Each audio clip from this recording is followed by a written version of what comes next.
empezar por presentar a dos de los protagonistas de este juicio, Carlos Ardañán y Ricardo Gil Lavedra, jueces de la Cámara Federal Penal que juzgó a las juntas militares. José Nathanson, director de Le Monde Diplomatique y Capital Intelectual. Camila Perochena, doctora en Historia de la Universidad de Buenos Aires y magíster en Ciencias Políticas de la Universidad Torcuato Di Tella. También es profesora e investigadora de la Universidad Di Tella. Y Luis Moreno Campo, fiscal adjunto del juicio a las juntas. José, ¿por qué te pareció importante a vos publicar este libro en este momento? ¿Y cómo ves la interacción entre la película de Santiago Mitre, 1985, y el libro? Bueno, gracias por la pregunta, Nieves. Gracias, Luis, por insistir en que esté acá. Yo quería solo dar la bienvenida protocolar del editorial y Luis me pidió que hablara. Igual voy a ser muy breve, todos vamos a tener que ser un poco breves, somos muchos, pero yo voy a ser más breve todavía. Yo diría por lo siguiente, Nieves, mira, Argentina es un país pobretón. Si uno mira el PBI per cápita, estamos más o menos como Bulgaria o Brasil, 8.500, $10.000 per cápita. No producimos nada muy interesante salvo soja o algunos alimentos. Y sin embargo, Argentina tiene una vocación universal impropia del tamaño de su economía, de su población y de su territorio, y de su irrelevancia geopolítica. Somos un país que tiene una vocación insólitamente universal. Hay dos argentinos universales, de hecho. Uno es el que da nombre a este auditorio, que es Borges, y el otro es Maradona. No hay muchos países que tengan dos héroes universales. Y ciertamente en América Latina hay muy poquitos. Tal vez Brasil, tal vez México. Y Argentina hizo dos cosas que tienen una impronta universal, y las dos las hizo casi al mismo tiempo. Una de la que se habla poco, pero que es un tema muy estudiado por los especialistas y los que saben de estos temas, es la desnuclearización de la relación con Brasil. Argentina iba a una carrera armamentista con Brasil al estilo India y Pakistán, y a partir del 83, en buena medida por el diálogo de Alfonsín Sarney, decidió pacificar esa relación. Y hoy el modelo Brasil y Argentina de relación y de inspección conjunta de temas nucleares y demás es un modelo que se estudia en el mundo, como un modelo a seguir para construir una relación de vecinos pacífica desde el punto de vista nuclear. De hecho, no es casual que los dos de los protagonistas, digamos, de estos acontecimientos universales hayan sido los argentinos que llegaron más lejos en los organismos internacionales. De hecho, uno de los argentinos, yo decía, hay dos argentinos que llegaron lejos en los organismos internacionales. Uno es Rafael Grossi, no encontraba el nombre, que fue director de la Agencia Nuclear de Naciones Unidas. El otro, Luis Moreno Campo, ex fiscal del juicio de las juntas, que fue el primer fiscal de la Corte Internacional de Justicia de La Haya. Estos dos acontecimientos son los dos acontecimientos universales que la Argentina tiene para mostrarle al mundo. Uno es la desnuclearización de la relación con Brasil y el otro es el juicio de las juntas. Dos acontecimientos cuyos protagonistas, decía, fueron los que llegaron más lejos en el mundo, en las estructuras internacionales, y dos acontecimientos que tienen una impronta universal en el sentido de que son leídos y estudiados y analizados en todo tiempo y espacio. Con esto digo universal. Si uno quiere ver cómo juzgar, cómo un poder civil puede juzgar a militares, en Tailandia, en Checoslovaquia, en la Europa Oriental o en África, va a mirar el juicio de las juntas. Si uno ve cómo tiene que construir una relación pacífica con un vecino con el cual compitió nuclearmente, tiene que ir a mirar eso. Bueno, por eso me interesó hacer el libro. Me parece que hay una vocación de universalidad de la Argentina, a pesar de todos nuestros enormes problemas, que se refleja en este acontecimiento único que es el que cuenta Luis en el libro. ¿La interacción con la película fue un factor o quizás fue secundario? Sí, yo creo que ahí que la película lo que tiene, ahora vamos a ver seguramente un pedacito, ¿no, Nieves? Vamos a ver un pedacito de la película. Parece que lo que hizo la película es reponer el tema en la agenda en un momento de declinación del espíritu nacional. O sea, estamos en un momento, venimos cascoteados los argentinos, venimos chocados. Y en un momento de baja de la autoestima, de afectación de la autoestima pateándola por el piso, entender que los argentinos, de nuevo, no casualmente en el mismo momento, o sea, lo que pasó con Brasil y lo que pasó con las juntas se dio en el mismo momento, no es casual esto. Entonces, entender que los argentinos fuimos capaces no solo de parir un Maradona o un Borges, sino fuimos capaces de hacer estos acontecimientos, porque bueno, uno podría decir Maradona, Borges, el Papa, bueno, son individualidades. Ahora estos acontecimientos son acontecimientos colectivos. O sea, Tuvieron que pasar muchas cosas en la sociedad, en los partidos políticos, en la justicia, para que sucediera algo como el juicio de las juntas. Y me parece que ya cierro y ya termino, la vocación universal, que para mí es el eje de esto, es algo que se refleja muy bien en el libro de Luis, porque Luis dice, mira, hay dos modelos para combatir al enemigo, para enfrentar al enemigo. Un modelo es el de Argentina en 1976, que es, buscamos al enemigo, lo identificamos y lo matamos. A veces lo torturamos y si no lo matamos. Que es el del proceso, el de la dictadura, y que es el de los drones norteamericanos que sobrevuelan los países del mundo. Y el otro es el del juicio a las juntas, que es, hay un enemigo, un adversario, incluso militar, incluso subversivo, incluso insurgente, qué sé yo, no metamos con la terminología porque vamos a terminar en problemas, lo agarramos y lo juzgamos, y le damos el derecho a la defensa. Bueno, son dos modelos, por eso es universal, y por eso me parece que en este momento de afectación y de baja de la autoestima de los argentinos, la película de Santiago Mitre y el juicio de las juntas nos cae en un momento muy particular. Vamos a ver a continuación el tráiler de la película de Santiago Mitre y también partes de una entrevista que Luis realizó a su director la semana pasada en Editorial Perfil. La historia no ha elegido tipo como yo. Entonces, ¿qué hacemos? Hay que armar un equipo cuanto antes. Tenemos 5 meses para presentar prueba irrefutable contra 9 comandantes. A mí me torturaron, a mí me secuestraron. Vamos a darles a los militares lo que ellos no les dieron a sus víctimas. Un juicio justo. ¿Usted cree que va a ganar ese juicio? ¿Usted cree que la Junta hicieron lo correcto? ¿Es cierto que recibieron amenazas? Yo prefiero no darle mucha trascendencia a eso. Acá se trata de lo que el país necesita: respeto y justicia. Esta es nuestra oportunidad. Quizás sea la última.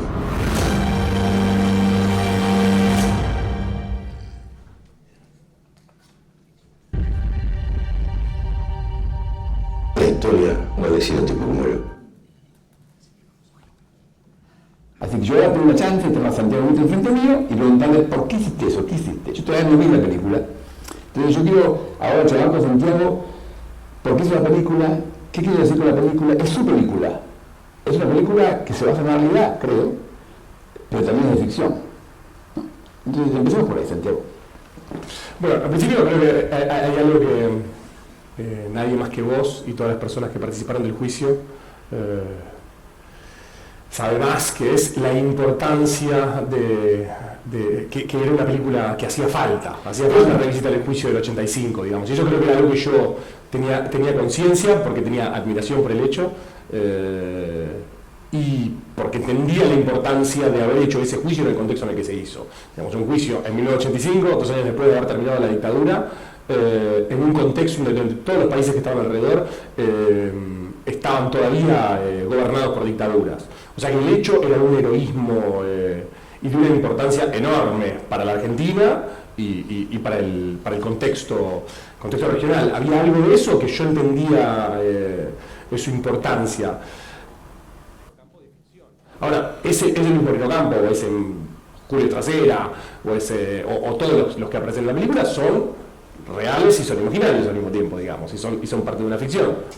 A mí lo que me parece muy interesante que hiciste fue, entiendo que vos querías hacer algo sobre el juicio de las juntas, pero puede haber hecho un aspecto de un testigo, vos puede haber hecho los jueces, vos puede haber hecho Alfonsín, vos puede haber hecho las madres de Plaza de Mayo, vos puede haber hecho otro ángulo. ¿Por qué elegiste el ángulo de fiscales? Ese para mí es el tema donde tu visión es fundamental. Mirá, te voy a decir que el proceso de escritura tuvo distintas etapas y había una primera etapa que era parecida a la que señalas vos, era una película coral. Ajá. En donde había distintos puntos de vista y distintas entradas al juicio de la Junta. Trabajé sobre esa hipótesis con Mariano Giraz, que es el escritor con el que trabajo siempre, y los productores nos lo rechazaron. Ah, sí, intentaron. Nos rechazaron y nos dijeron no. Ustedes trabajen sobre Trasera y Moreno Campo. Ahí hay una película interesante. ¿Por qué? Y yo me di cuenta de que tenía razón.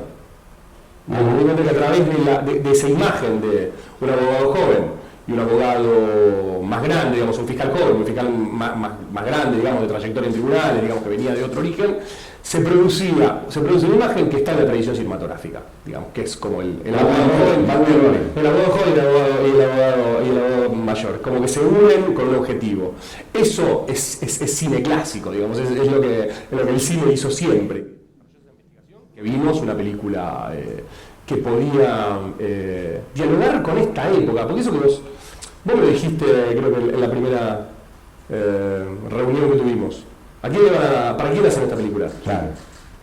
Entonces, digo, yo tenía 4 años cuando se hizo el juicio. La gente de mi edad no se acuerda qué fue el juicio. Pasó mucho tiempo, pasaron muchas cosas después. Obvio. Los que nacieron después no se acuerdan de un carajo. Claro. Entonces la imagen de esa fiscalía me parecía que era la posibilidad de poder entrar a un público que no sabe, no solo un público que no recuerda que es el juicio, sino un público que no sabe qué fue el juicio. Digamos, desde un proceso de identificación simple, ¿viste? ¿Qué sé yo? Son pibes de 20 años y vos tenés 20 años, y mirá lo que hicieron estos pibes de 20 años en este contexto, ¿no? Como eso me parecía una imagen potente y muy interpeladora.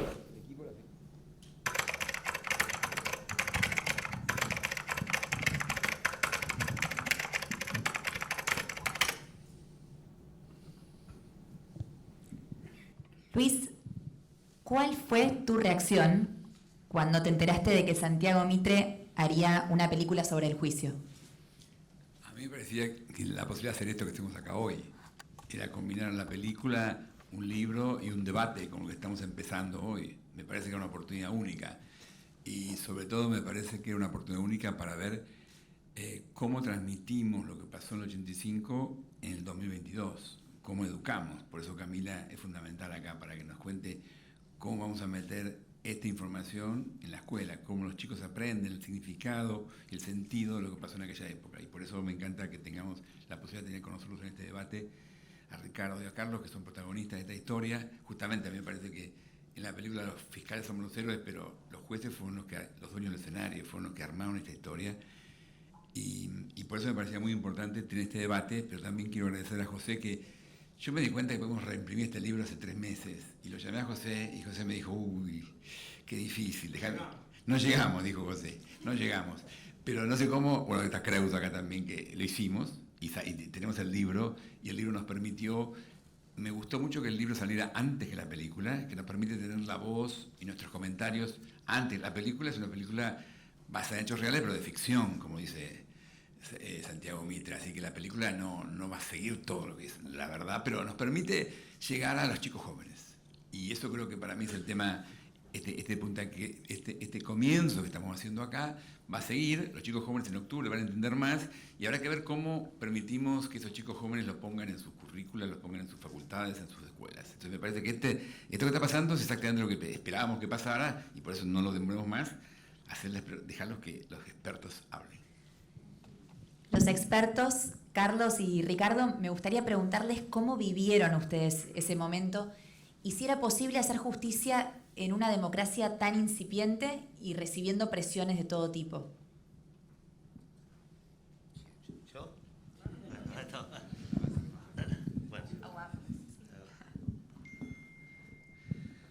Bueno, en primer lugar, buenas tardes a todos. Estamos también muy contentos de poder estar participando del lanzamiento de esta nueva reedición del libro de Luis. Mira, a mí me da la sensación de que los fenómenos históricos son muchas veces multicausales, ¿no? Sinceramente, la sociedad argentina del año 82 y 83 no tenía entre sus prioridades básicas la posibilidad de hacerle un juicio a los militares. Esto es así. La multipartidaria que se reunió en el año 82 de todos los partidos políticos, lo que pedían era que difundieran las listas de los desaparecidos. Y a la vez, en declaraciones que hicieron a la prensa, dijeron, no vamos a hacer un Nuremberg en la Argentina, para que los militares no se incomodaran. En esas elecciones de diciembre del octubre del 83, si bien por supuesto había el movimiento de derechos humanos era muy importante, pujante, y obviamente había una enorme cantidad de gente que reclamaba por justicia, pero tengan en cuenta que el 40% del electorado votó por la amnistía. Es decir, que no había una clara conciencia de la necesidad de esto. Y la propia Fernández Meijide ha dicho que la aspiración de los organismos es poder hacer una comisión de la verdad, que se supiera algo. Juicio ni hablar. Y acá hay una cosa curiosa. El que creó la demanda dentro de la sociedad es el propio Alfonsín. La propuesta de Alfonsín en ese contexto era revolucionaria. Enjuiciar, nadie lo decía. Lo dijo él, probablemente ha sido una de las razones con las que ganó, no lo sé, pero era revolucionaria. Y sus primeros instrumentos eran revolucionarios, quería enjuiciar. Ahora, cuando se desató, cuando se abrió esta caja de Pandora y empezó a surgir el error y esta cuestión de derechos humanos empezó a crecer, los instrumentos de Alfonsín fueron insuficientes. Y entonces el que había hecho una propuesta revolucionaria a fines del 83, bueno, en el 87, cuando quiso volver a sus propuestas iniciales, pagó un costo político enorme porque la sociedad ya no lo toleraba. Yo creo que ocurrieron muchas cosas y que lo que ayudó también al cambio de la sociedad, yo creo que ha sido la difusión del horror. El informe de la CONADEP primero y la cuestión del juicio de las juntas, cuando se cobró conciencia de lo que había pasado. Eso era terrible, cuando uno tomaba contacto con los hechos, a mí me parece que era muy difícil tener una postura distinta. Perdóname, me extendí mucho. Son muchas cuestiones, ¿no? De cómo se creó la demanda, cómo la sociedad fue cambiando y fue exigiendo. Los organismos, sin duda, también cobraron un papel importante, ¿no? Ricardo, ¿y ves el juicio como una transformación judicial, una transformación más bien política o ambas? No creo que haya sido tanto una transformación judicial. Tuvo características singulares. Me parece que es un episodio muy excepcional, un juicio oral y público cuando no había juicios orales y públicos, con reglas absolutamente inadecuadas para eso. Fue un juicio muy especial y yo creo que una de las curiosidades que tiene el juicio es el modelo de organización, que creo que fue extraordinario. Pero yo no creo que produjo una gran transformación judicial. Me parece que poco tiempo después comenzamos a sufrir también otras cosas, ¿no? Como acabas de decir, muchos factores del juicio no tenían precedentes. Por ejemplo, el rol de la Fiscalía. ¿Cómo era el rol de la Fiscalía en este caso? Bueno, cuando la Cámara se abocó, tenía que decidir qué hacía. Era un tribunal técnico, pero se había abocado en un proceso militar, en un proceso que el Consejo Supremo de las Fuerzas Armadas aplicaba el Código de Justicia Militar. Y entonces esto había que debatirlo. ¿Qué hacíamos como tribunal técnico? ¿Aplicábamos el Código de Procedimientos en materia penal, un código inquisitivo, escrito, etcétera? ¿O las reglas del Código de Justicia Militar que para colmo parecían literalmente inaplicables porque regulaban el juicio sumario en tiempo de guerra? Es decir, el juicio que se hace en el campo de batalla, con plazos de horas. Bueno, lo discutimos y pensamos que había que seguir las reglas militares, pero porque vimos una oportunidad también ahí. Porque la posibilidad de esta audiencia oral y pública nos permitía imprimirlas a las actuaciones un tinte acusatorio. Es decir, uno, la oralidad, y otra, dejar que el tribunal se retirara a un papel imparcial y que fuera la Fiscalía la que tuviera el peso de la acción, no el tribunal. Y yo creo que ambas cosas fueron un acierto. Yo no sé si hubiera habido juicio si seguíamos las reglas del Código de Procedimiento en materia penal, no sé si lo hubiera habido. Con el cual el tribunal, cuando tomó estas decisiones, le transfirió a la Fiscalía el peso de la acusación, obviamente. Carlos, cada vez que veo el video, vos leyendo la sentencia, me sigue dando piel de gallina. Así que quería preguntarte un poco ese momento, cómo lo recordás, y también qué mensaje intentaron dar con la sentencia. Bueno, la sentencia fue, yo diría judicialmente, un acto milagroso. Y fundamentalmente porque cuando Alfonsín, en plena campaña, ponía en el centro de su propuesta electoral un juicio a las juntas militares, en primer lugar, nadie le creía. Pensaban que era simplemente, nada, demagogia, campaña proselitista, etc. Bueno, vinieron las elecciones, ganó, no sé, una de las grandes incógnitas que yo tengo es cuál fue, casi lo rozó el tema Ricardo, cuál fue el grado de incidencia en el triunfo de Ricardo Alfonsín, en el triunfo electoral suyo, de el haber propiciado el juicio. Primero y principal, porque nadie en la sociedad se moría por tener un juicio de las juntas militares. Sí se morían por tener un juicio, saber, conocer, encontrar, etcétera, las familiares de los desaparecidos, las víctimas de ese terrible genocidio que se ha dado en llamar. Entonces, hay una intriga, y esa intriga la tuvimos al comienzo del juicio. El día que se conformó la Cámara, nos propusieron a cada uno, aceptamos, quedó conformado el tribunal, y cuando nos sentamos todos ya con el tribunal constituido, nos miramos y nos preguntamos entre nosotros, ¿pero esto será así? Va a haber un juicio. Teníamos mucha confianza en Alfonsín, mucho respeto personal, intelectual. Yo no lo conocía personalmente, uno de los muchachos sí, pero me inspiraba ese grado de confianza. Bueno, donde o qué presidente recita un preámbulo y hace profesión de fe en las vísperas de una elección o durante su campaña. Pero bueno, entonces creímos que debíamos confiar en esto. Después se produjeron una serie de sucesos porque esto terminó conformándose de una manera distinta. No era que el Tribunal Supremo de las Fuerzas Armadas iba a ser el juez de los miembros de las 3 primeras juntas militares, sino que era algo mucho más que eso, mucho más, que se había agregado en el debate parlamentario tras la reforma del Código de Justicia Militar, que fue la intervención de un tribunal federal, de la Cámara, como tribunal de apelación, otra serie de cosas, la obligatoriedad de los fiscales de apelar, etc.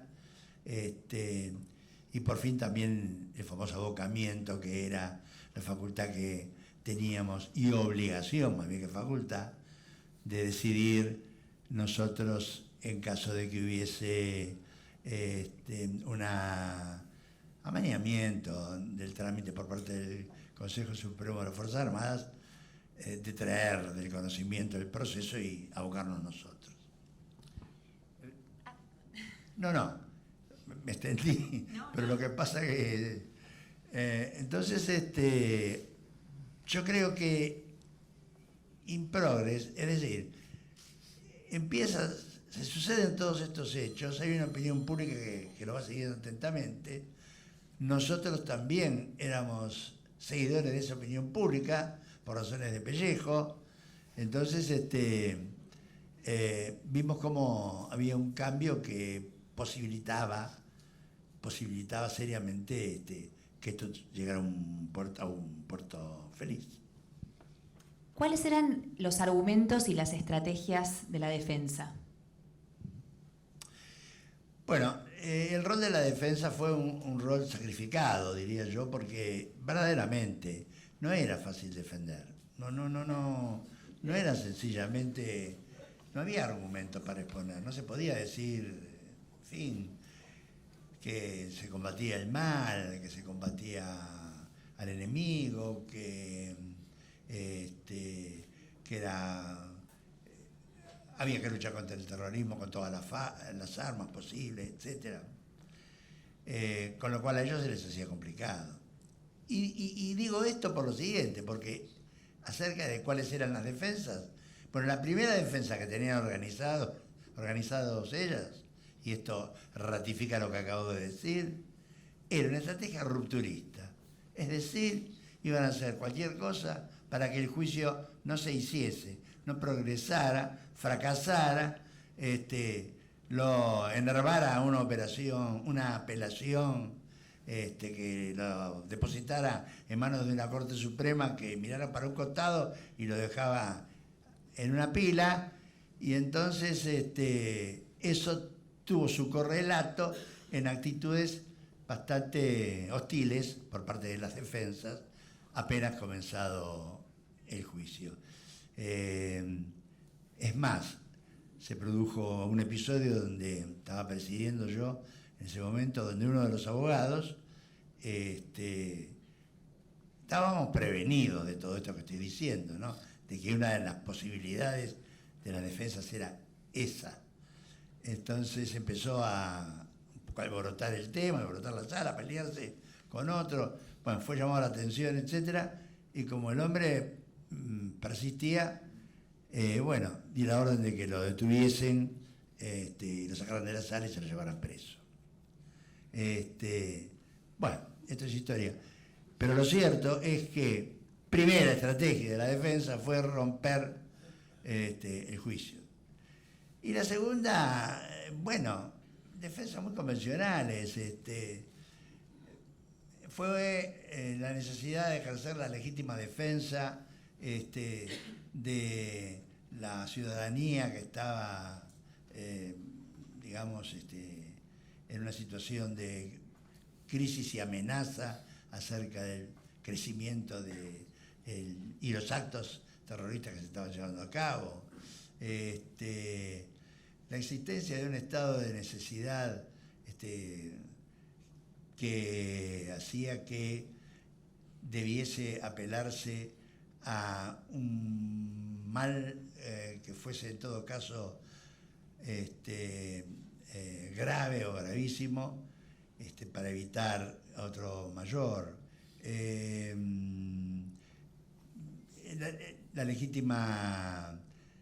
El ejercicio legítimo del cargo que les imponía a los militares el deber de acción, y todo esto concebido en el marco de una guerra distinta, nueva tal vez, en un contexto o en un marco histórico que está bien referido en el libro de Luis de Guerra Fría, en donde la guerra se continuaba por otros métodos y con otras estrategias. Todas estas cosas se fueron desplegando a lo largo del juicio y se acompañó mucha prueba. Nosotros fuimos en ese sentido yo creo que muy serios y muy honestos, porque nosotros incorporamos toda la prueba que ofrecían las defensas acerca de los hechos desgraciados producidos en enfrentamientos o sin ellos, ataques terroristas, acciones de subversión, guerrilla, etcétera, etcétera, etcétera, con saldos muy importantes. A eso dedicamos un gran capítulo de la sentencia. Esto lo refiere bien, o lo rescata de alguna manera Luis, y en verdad, enhorabuena que hicimos esto, porque, claro, esta era la plataforma fáctica de cualquier defensa que hicieran los abogados, y luego, si nosotros respetábamos esa plataforma fáctica, todos esos hechos, no soslayábamos nada, no podrían de ninguna manera agraviarse de que su prueba no había sido atendida, o que los argumentos no habían tenido importancia para nosotros. Para cerrar, les hago una pregunta a los dos. ¿Qué preocupaciones y o miedos tenían en ese momento? Empiezo yo. Completando una cosa que me acordé recién cuando estaba hablando Carlos, en el argumento de la guerra, una de las defensas llegó a decir: no me vengan que los privaban de libertad en los domicilios. No eran domicilios, eran refugios tácticos. Y no digan homicidios, era abatir al enemigo. Bueno, ¿hasta dónde se puede llegar? ¿A qué teníamos temor? Voy a hablar en este caso más por mí, no sé el grupo. Yo la preocupación que tuve siempre es que pudiéramos hacerlo, que llegáramos. Era muy difícil, es muy difícil, me aíslo de las cuestiones del contexto político, las dificultades, etc. La empresa en sí misma, la empresa del juicio, el volumen, las dificultades, pon carbónico muchas veces. Sinceramente eso fue los temores, bueno, por supuesto, lo que decía también Carlos, los temores de que se nos fuera la audiencia de las manos, de que se llamara una trifulca, que no pudiéramos seguir, qué sé yo, uno alienta miles de fantasías, ¿no?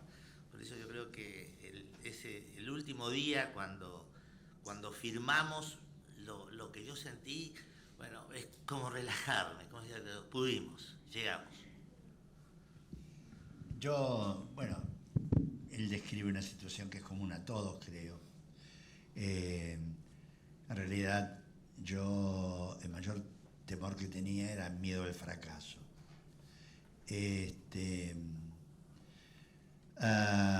Por defraudar las expectativas, porque, claro, a medida que el juicio se desarrollaba, era como correr la cortina de un teatro y que aparecieran todos los personajes en escena, en movimiento, y uno se incorporase a la escena y empezase a ver y a palpar y darse cuenta de la realidad. Los testimonios eran brutales, eran desgarradores, las pruebas los respaldaban, eran tangibles, el dolor generalizado era cotidiano en el ambiente, etc. De modo que a esa gente, a ese justiciable que estaba esperando una acción positiva del Estado, de un Estado democrático de derecho que reconociese sus derechos en un juicio regular y en forma, no se lo podía defraudar. Y esta era fundamentalmente la mayor preocupación que teníamos. Después había otras cosas. Muchas gracias a ambos, y es emocionante ver cómo siguen tan unidos entre ustedes y con el resto de los jueces que formaron un equipo y vivieron una experiencia que los marcó y marcó la amistad que forjaron a lo largo de toda una vida. Así que fue emocionante vivirlo la semana pasada cuando realizamos las entrevistas. Felicitaciones.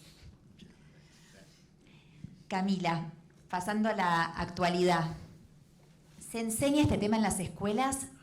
Y si la respuesta es afirmativa, ¿cómo? ¿De qué manera? Bueno, muchas gracias por la pregunta. Confieso que me da un poco de pudor hablar sobre este tema frente a protagonistas de los hechos.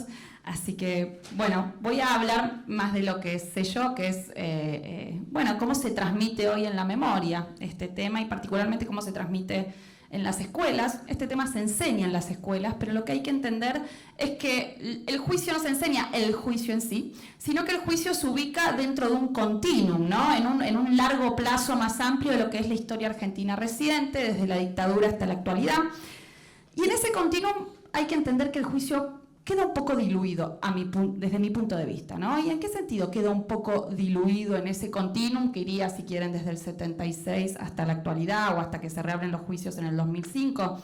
Queda un poco diluido porque se recuerdan algunos acontecimientos con más detenimiento que otros. Por ejemplo, se recuerda mucho más como fecha, como acontecimiento, el inicio del golpe que la transición. Y Y eso está muy relacionado con la memoria social, si uno quiere, con los calendarios escolares o con las efemérides. Generalmente, cuando se recuerda un acontecimiento, es porque ese acontecimiento está muy marcado en la memoria social. Tenemos un feriado para el inicio del golpe militar en el 24 de marzo, tenemos un feriado para el inicio de la Guerra de Malvinas y no para el final de la Guerra de Malvinas. Digo, todo eso fue un debate a lo largo de los 40 años de democracia, cuando conmemorar la Guerra de Malvinas, que de hecho se fue cambiando. No hay ningún feriado para la transición democrática, no hay ningún feriado para la democracia, por lo cual en el calendario escolar la transición queda bastante diluida y yo diría eclipsada por momentos por el inicio del golpe militar, ¿no? Entonces, por un lado, cuando me preguntaba, cuando con Luis conversábamos sobre cómo se enseña, bueno, lo primero que se me venía a la cabeza es eso, bueno, se enseña como un acontecimiento chiquito. Y encima el problema que tiene este tema es que se enseña a fin de año, ¿bien? Se enseña tanto en primaria como en secundaria. Cuando se da, es de las últimas cosas que se da. Los que tienen hijos seguramente o son docentes saben que a fin de año ya nadie presta mucha atención, las cosas llegan a las apuradas cuando se llega a dar el tema, ¿no? Todo esto para poder conversar acá, conversé con varios colegas que dan clases en secundaria, ¿no? Y les preguntaba, bueno, ¿cómo es? Bueno, no, a veces ni llegamos a dar la transición. Bien, el 24 de marzo se da porque justamente se da en una efeméride, pero a veces no se llega con la currícula a trabajar la transición democrática. Y cuando se llega, bueno, los chicos están oyéndose a Bariloche, oyéndose a Carlos Paz o terminando el año. Entonces, es un tema que se da a las apuradas. Yo trabajé más que nada escribiendo manuales de primaria y secundaria y me pasaba algo similar. ¿En qué sentido? Bueno, para explicar el gobierno de Alfonsín, me decían, tenés una página, más o menos 4 párrafos, ¿no? En un manual de primaria y secundaria. En esos 4 párrafos tenés que explicar la transición a la democracia, los juicios, los levantamientos a los militares, la ley de obediencia debida, punto final, las crisis económicas, el 89, que ya de por sí merecería, no sé, un motivo, el año 89, que es el año. Bueno, y todo eso en una página, y por ahí para chicos de primaria y secundaria, ¿no? Entonces, todo eso hace que el juicio quede un poco diluido. Y, bueno, después si quieren hablamos, o ahora seguramente vamos a seguir con eso, pero digo, yo creo que eso es una dificultad. Y también es un desafío a pensar a futuro sobre cómo construimos la enseñanza, pero también cómo construimos la memoria social en la Argentina, ¿no? Quería preguntarte justamente eso, ¿qué dificultades encontrás al enseñar este tema y cómo te parece que habría que enseñarlo?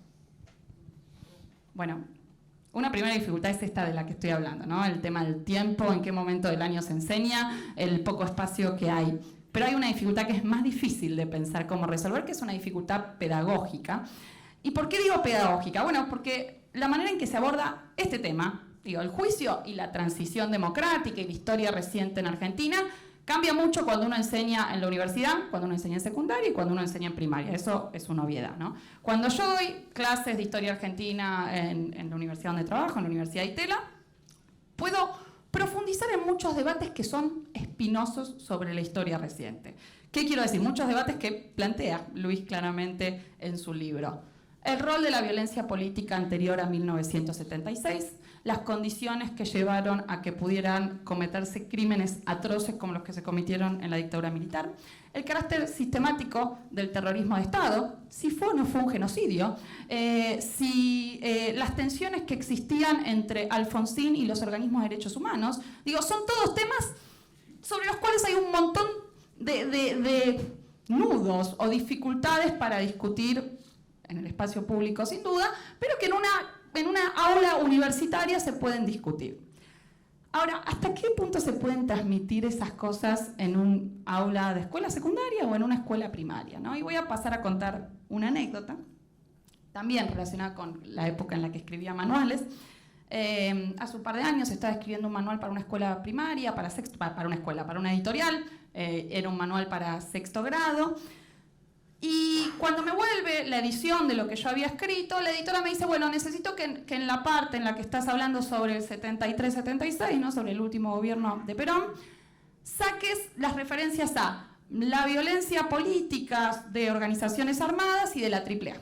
Y me piden que lo saque porque dicen, bueno, eso se puede asociar a la teoría de los dos demonios y puede ser visto como que estás, o como que estamos, ¿no? Porque era la editorial, ¿no? La que ponía la firma, bueno, yo aparecía como autora, pero como que está justificando de alguna manera la dictadura militar.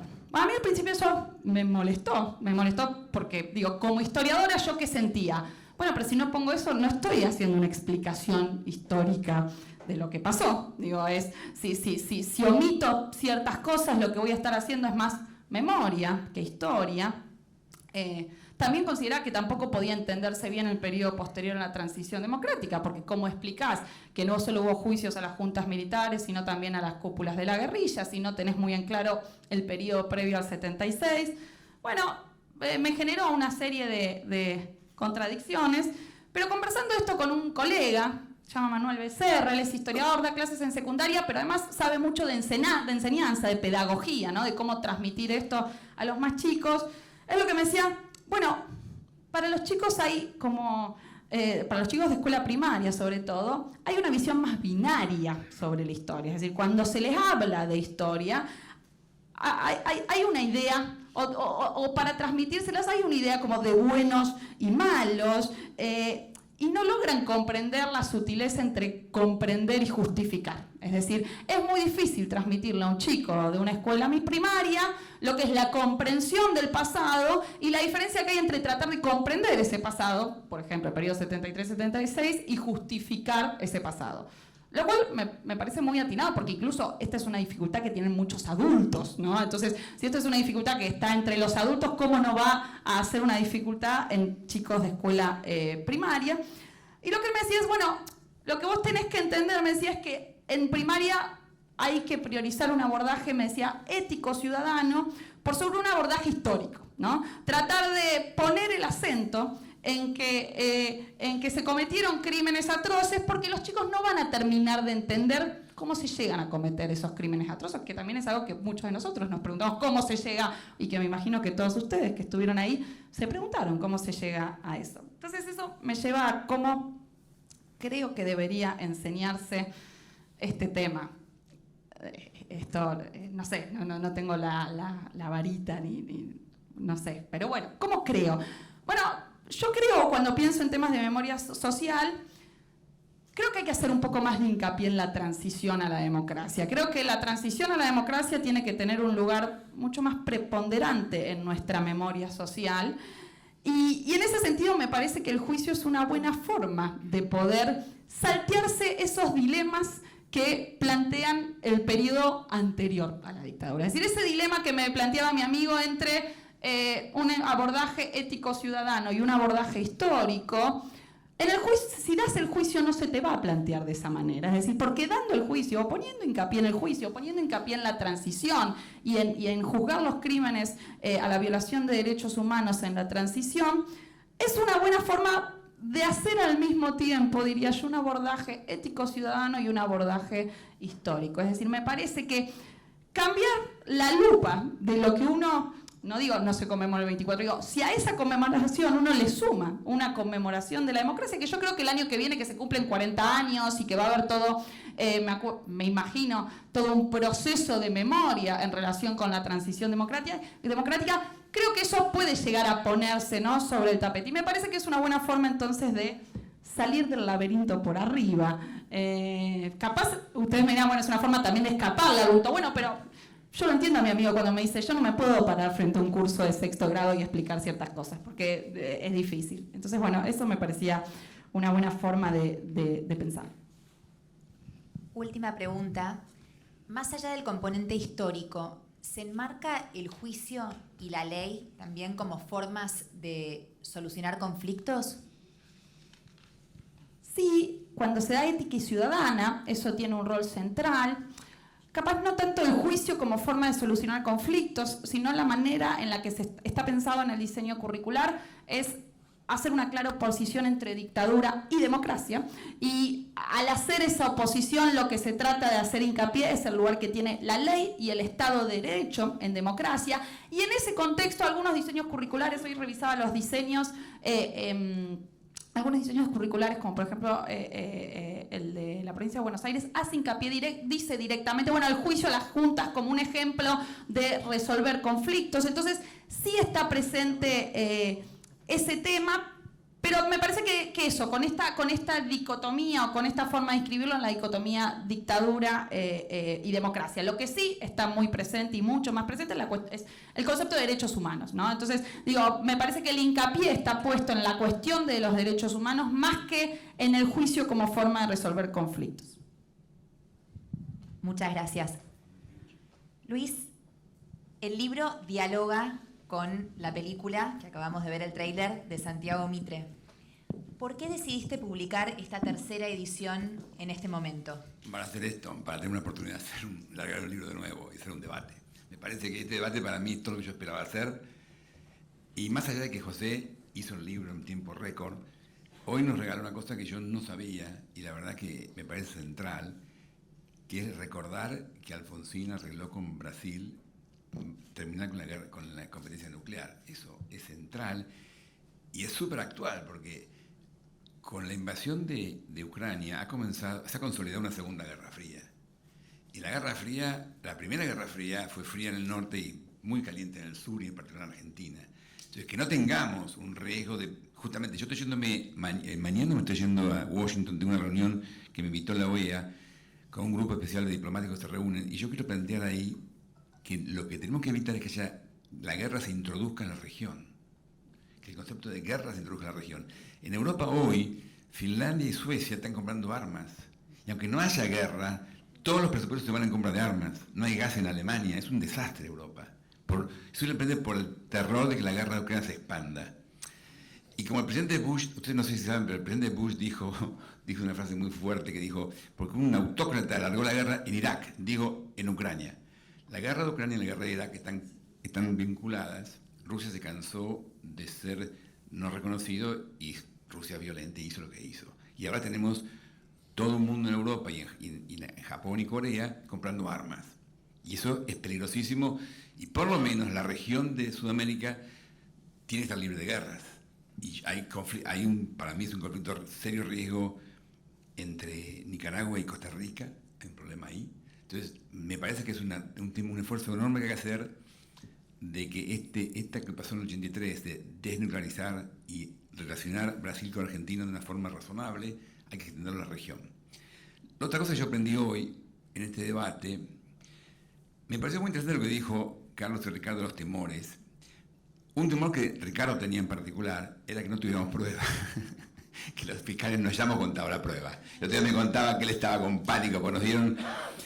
La verdad es que la decisión de que la Fiscalía busque la prueba fue una decisión tomada porque había que tomarla, pero los jueces estaban bombardeados de reclamos y no sabían lo que hacíamos nosotros. Y Ricardo se acordaba, un día de abril a las 12 de la noche ustedes tenían que entregar la prueba y yo estaba muerto de miedo de que llegaran. Y a las 11:30 llegamos con unas carretillas llenas de papeles y se relajó. Y la verdad que fue y justamente yo hablo ahora, es gracioso, el equipo que tomó esa prueba tenían entre 27 y 20 años. The Guardian, y eso está reflejado en la película, porque como dijo lo que dijo Mitre, los chicos vieron la película y me contaron que están ahí, entonces yo lo sé. Y es gracioso porque The Guardian hizo un comentario sobre la película y comentando, el único comentario negativo que hizo fue que era una ficción pensar que un grupo de jóvenes iba a ser la prueba. Y esa parte no es ficción, esa parte es puramente real. Entonces, a mí me parece que un temor que tenían ellos era que la fiscalía no juntara la prueba y por eso me parece que el juicio fue tan bueno porque los jueces estaban afuera y los fiscales juntamos la prueba porque los testigos vinieron. Los testigos le creyeron a Julio Trasera y vinieron y nos ayudaron con la prueba. Entonces, esa es una parte para mí que yo estuve muy metido y muy milagrosa. Nos juntamos los chicos de la Fiscalía hace unos días a comer y los chicos decían, ¿cómo hicimos eso? Estábamos locos, como ellos no pueden creer hoy que lo habían hecho. Otro tema que yo aprendí hoy en esta sala es cuando Ricardo dice el 40%, que fue el tema, la gente que votó en el 83, el peronismo votó 40%, 52 Alfonsín. Yo no creo que el 40% votaba a favor de la amnistía, no creo. Ni creo que el 52% votaba a favor del juicio. Creo que estaban mezclados. Justamente, a mí me encantaría, no sé si es posible, pero me encantaría que en la educación metamos ese concepto, cómo el sistema de reglas, la Constitución, permite articular intereses de una forma muy dinámica. La gente lo votó a Alfonsín, y yo creo que una parte peronista votó a Alfonsín, por eso ganó con el 52%. Y no todo el radicalismo quería juicios. De hecho, la gente de Alfonsín quería que el juicio se quedara en el Consejo Supremo de las Fuerzas Armadas y ya está. Y el peronismo, que había estado por la amnistía, y sectores del peronismo metidos en la violencia política en la AAA o en los montoneros o en acuerdo con los militares, Baldassini era un secretario regional de carteros que era testigo de General Viola, y yo le comenté a Julio, pregúntale carteros desaparecidos para que lo usáramos a favor nuestro. Y Baldassini, para sorpresa nuestra, dijo, no hubo ninguno. No me acuerdo de ninguno, dijo. Eso, bueno, también había sectores. Pero claro, la victoria de Alfonsín hizo que el peronismo se modificara. Entonces el peronismo se articuló, y de hecho la ley que dejó nula la autoamnistía militar fue votada por unanimidad casi. El peronismo votó a favor, y de hecho a Alfonsín le salió mal su propuesta porque se la expandió.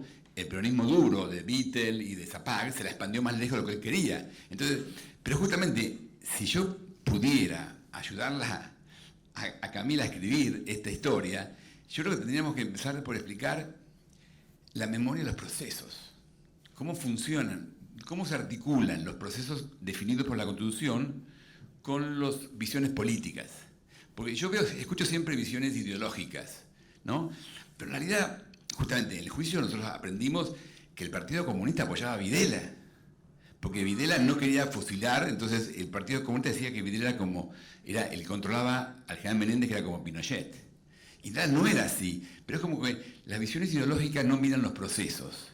Y yo creo que tendríamos que estudiar cómo justamente los procesos legales permiten articular las diferencias políticas. Y justamente la votación permitió un ganador que después se articuló diferente en el Congreso, y después los jueces fueron un actor. Entonces, eso me parece a mí que sería, si fuera posible, explicarlo. Para que ayudarte a eso, tengo una anécdota que a mí siempre me dejó fascinado. Yo me acuerdo, en el año 88 hicimos el primer juicio en un grupo rebelde, que no fue el de Felices Pascuas de Rico, sino que unos meses antes había habido una rebelión en el Aeroparque, que fue rápidamente controlada. Y le hicimos rápidamente un juicio por defensa de la Constitución al vicecomodoro que había liderado la rebelión. Sí, pero había un vicecomodoro más joven, Capellini, que fue el que estaba ahí acusado. Y ese vicecomodoro, que no recuerdo el nombre, me dio una lección cívica que yo quisiera que vos pudieras transmitir en tus estudios. El vicecomodoro, al final del juicio, cuando es el momento que las partes pueden hablar, se para y dice, señores jueces, yo quiero que me entiendan. Yo estoy dispuesto a dar mi vida por mi patria y por mi pueblo. Pero no me pidan que dé la vida por la Constitución. Porque la Constitución es una regla de procedimientos. ¿Cómo voy a dar mi vida por una regla de procedimientos? Que encima los políticos la pueden cambiar mañana. Yo doy mi vida por la Constitución y mañana los políticos la cambian. Y concluye. Yo venía muy bien con gran música, ahora mis oídos, este hombre que entendía lo que estábamos hablando. Y concluye diciendo, ofrecer mi vida por la Constitución sería como ofrecer mi vida por el sistema métrico decimal.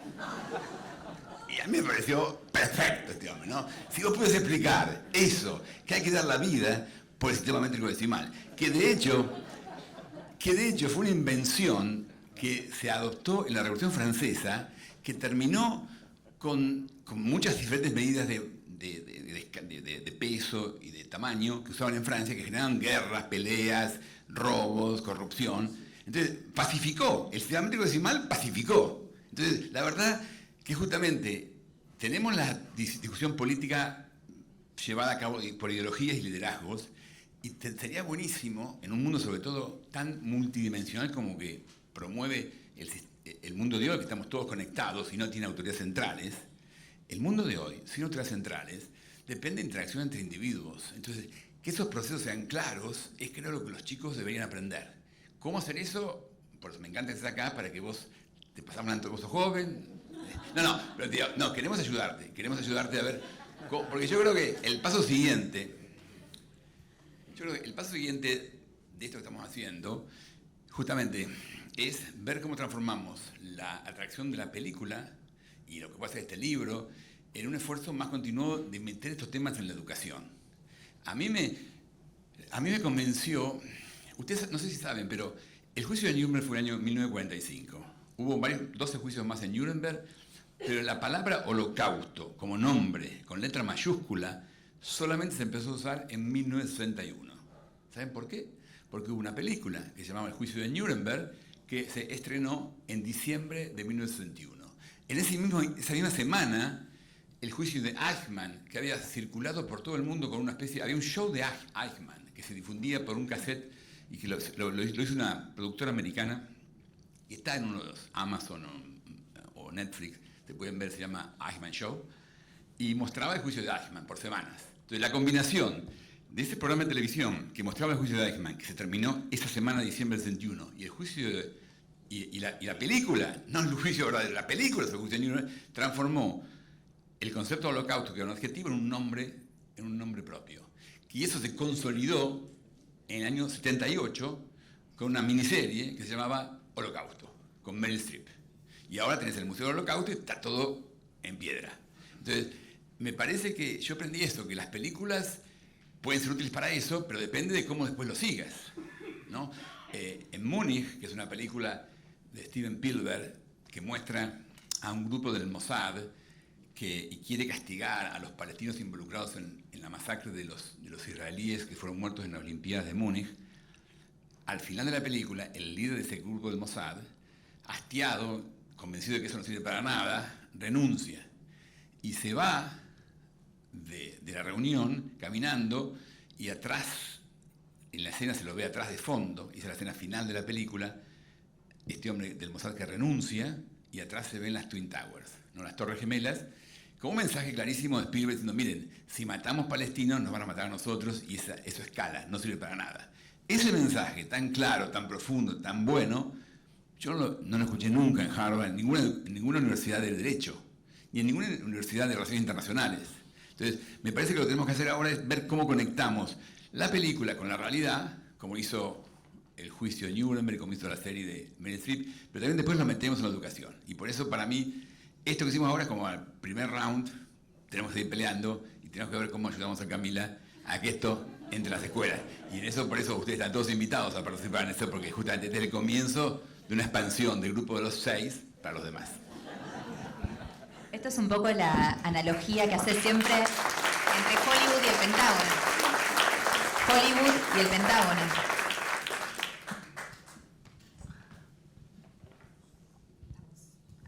¿Alguno quiere agregar algo? Bueno. Sí, hay vino afuera. Bueno, gracias a todos en nombre de la editorial, gracias a los que participaron, gracias Carlos, Ricardo, gracias Camila, gracias Nieves, y gracias Luis, un placer haber publicado el libro. Los invitamos a todos, como decía recién Nieves, hay un vino ahí afuera, así que muchas gracias.